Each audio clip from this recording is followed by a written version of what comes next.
In today's video, I'm going to teach you how to create a fillable form using Google Forms. It's super simple and takes only a few minutes, so you can be up and running quickly, whether you're at work, planning an event, or just trying to gather some feedback. Let's start by heading over to Google Drive. Once you're there, you'll see the New button on the left-hand side of the screen. This is your starting point for creating a new document. Click on that, and a drop-down menu will appear. You'll see various options such as Google Docs, Google Sheets, and more. But for creating a form, we'll need to click on Google Forms. Now that you've clicked on Google Forms, you're presented with two main options: creating a blank form or using a template. For now, we'll choose the blank form to have complete control over its content and layout.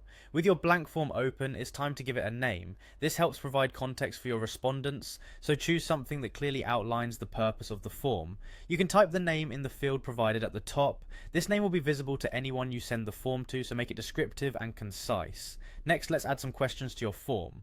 On the right side, you'll notice a panel with different options. Click on Add Question to start. Now, what's great about Google Forms is the variety of question types you can include. You can choose from short answer, paragraph, multiple choice, checkboxes, and more. Select the type of response you need for your question. This flexibility helps tailor your form to get the specific data you're looking for. As you add questions, you may find some answers are essential. If that's the case, ensure you mark them as required. This means that the form cannot be submitted unless the respondent provides an answer. It's a handy way to ensure all necessary fields are completed.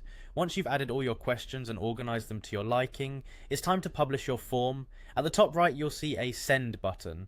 Clicking it will allow you to distribute your form to an audience. Before sending, you can copy the form's link to share via social media, embed it in a website, or even use it for your email newsletters. Don't forget to check the sharing settings and ensure they are set to allow responses from your target audience. This way, people can access your form without any hassle.